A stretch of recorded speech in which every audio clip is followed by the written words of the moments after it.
Good morning, everybody. Welcome to the continuation of our Lenten reflections, our daily devotions. Today we reach day 29, and the title for today is The Chief Priests from Luke chapter 20, beginning at verse 1 to verse 8. WWJD. Do these letters ring a bell? Perhaps you remember those bracelets with the words, "What would Jesus do?" To tell the truth, that isn't always the best question to ask, because you are not Jesus. But as we consider this passage, it really is helpful. It's now the last week of Jesus' earthly life. He is in Jerusalem, and each day he goes up to the temple. The crowds gather round and he teaches them, preaching the gospel, 20 verse 1. But look, here come the chief priests and their retinue, presumably including Annas and his son-in-law, the current high priest Caiaphas. The crowds must have parted like the Red Sea in Moses' day. Nobody becomes a religious leader without a presence, whether attractive or otherwise. In this case, it is undoubtedly the latter. Annas had been deposed from the high priesthood by Rome, and Caiaphas was appointed in his place. Hardly a shrewd decision, you would have thought, not least since the Jewish people continued to recognize the father-in-law as the true high priest. And doubtless, he continued to be the power behind the high priesthood. But look again at the scene Luke is painting. On the one hand, see these two men, probably distinguished by their clothing, surrounded by their sycophantic entourage, marching up to Jesus, the carpenter of Nazareth in the Northlands. Listen to their intimidating demand. What authority do you have to be teaching here? Who gave it to you? In their minds, the answers are no authority at all and nobody. You just took it. Watch Jesus and listen to what he says. We've already seen the wisdom of the adage, why does a rabbi always answer a question with a question? Answer, why not? Notice again how Jesus responds. It has a lesson to teach us. 1. Jesus is asked a very direct question. 2. But Jesus does not give a direct answer. 3. Instead, Jesus asks a question of his own. That second point will surprise a Christian who believes that faithful witnesses always answer every question they are asked, and do so as directly and fully as possible. After all, isn't that what 1 Peter 3:15 implies? Look it up. 1 Peter 3:15. Apparently, Jesus didn't think so. Perhaps he was thinking of Proverbs 26, verses 4 to 5. Look that up too. You may need to read the verses twice. We see once again that Jesus didn't just answer questions. He answered the questioner. Sometimes there's a big difference. The chief priests were trying to make Jesus incriminate himself. They didn't expect him to respond with a question they couldn't answer without incriminating themselves. His question revealed their false motives, their sinful hearts, and their inconsistency.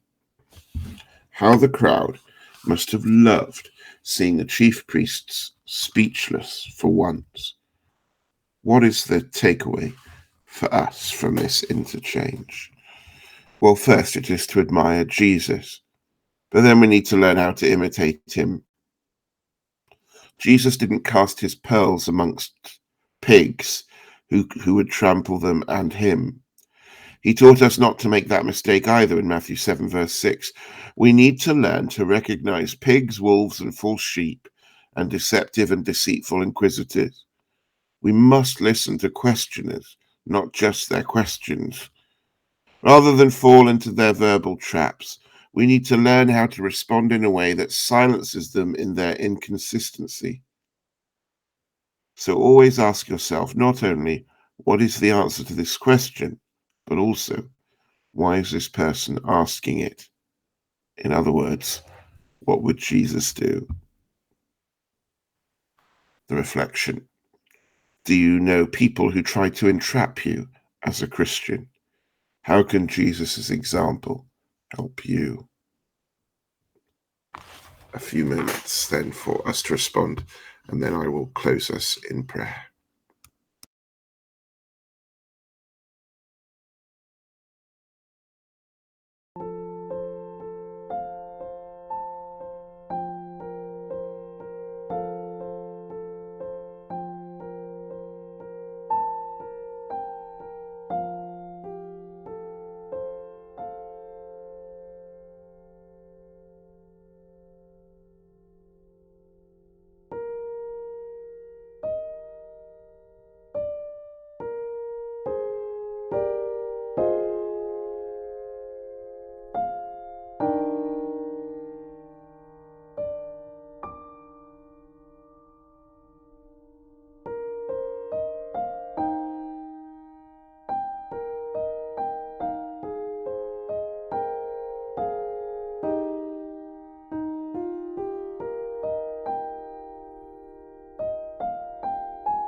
Let us pray. Dear Lord, as we begin this new day, as we walk through it with you, we ask that you would equip us, that you would guide us,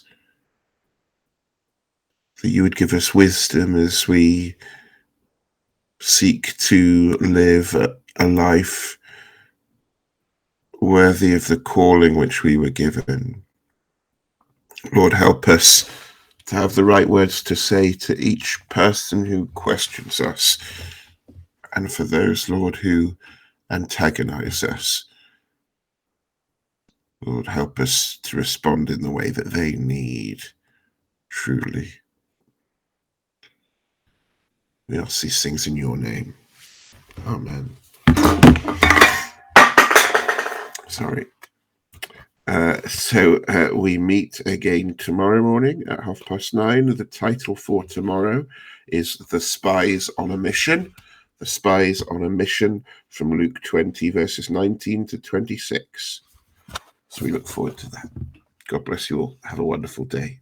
Bye for now.